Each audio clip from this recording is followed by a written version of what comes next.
Cheruvattoor government model higher secondary സ്കൂളിന്റെ 66ാമത് വാർഷികാഘോഷം സമുചിതമായി കൊണ്ടാടി.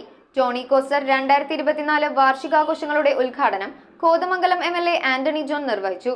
തുടർന്ന് സ്കൂളിൽ നിന്നും വിരമിക്കുന്ന അധ്യാപകർക്ക് യാത്രയയപ്പ് നൽകി. കുട്ടികളുടെ വിവിധ കലാപരിപാടികൾ വാർഷികാഘോഷത്തിന് നിറപ്പകിട്ടേകി. ചെറുവട്ടൂരിന്റെ സാംസ്കാരിക പരിസരങ്ങളിൽ അറിവിന്റെ വെളിച്ചം തൂക്കി നിൽക്കുന്ന Cheruvattoor government model higher secondary സ്കൂളിന്റെ 66ാമത് വാർഷികാഘോഷവും ദീർഘകാലത്തെ സേവനത്തിനു ശേഷം വിരമിക്കുന്ന അധ്യാപകരായ നിഷ എസ്, ഡെയ്സി കുര്യൻ, സുഹറ ബീവി, കെ എച്ച് സൈനുദ്ദീൻ എന്നിവർക്കുള്ള യാത്രയയപ്പും നടന്നു. ടോണി കോസ്റ്റർ വാർഷികാഘോഷ ചടങ്ങിൽ നെല്ലിക്കുഴി ഗ്രാമപഞ്ചായത്ത് പ്രസിഡന്റ് PM മജീദ് അധ്യക്ഷത വഹിച്ചു. വാർഷികാഘോഷങ്ങളുടെ ഉദ്ഘാടനം കോതമംഗലം MLA ആന്റണി ജോൺ നിർവഹിച്ചു. സ്കൂൾ പ്രിൻസിപ്പൽ നയനാഥ സ്വാഗതം ആശംസിക്കുകയും school head miss Sindhu TN 2023-24 പ്രവർത്തന റിപ്പോർട്ട് അവതരിപ്പിക്കുകയും ചെയ്തു. കോതമംഗലം ബ്ലോക്ക് പഞ്ചായത്ത് പ്രസിഡന്റ് അധ്യാപകരെ ആദരിച്ചു. Ward member Vrinda Manoj provincial award വിതരണവും ചെയ്തു. PTA president PA Shahul, vice president Lenin CP, senior assistant CA Muhammad, staff secretary Remil KM, PV Jalaluddin, PA Subair, school management committee അംഗം സലാം കാവാട്ട്, പ്രോഗ്രാം കൺവീനർ ഷീല ഐസക്, മാതൃസംഗമം ചെയർമാൻ റംല ഇബ്രാഹിം തുടങ്ങിയവർ ആശംസകൾ അർപ്പിച്ച് സംസാരിച്ചു.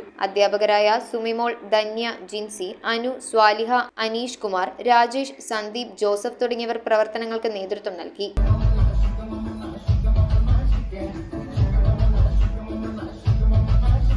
News bureau, Kothamangalam. Kopparambil Ayurvedic hospital and research centre. ഉഴിച്ചിൽ, lumbar spondylitis, cervical spondylitis, disc bulging കൊണ്ടുണ്ടാവുന്ന ബുദ്ധിമുട്ടുകൾ എന്നിവ ചികിത്സിക്കാൻ വിദഗ്ധരായ ഡോക്ടർമാർ. Kopparambil Ayurvedic hospital and research centre,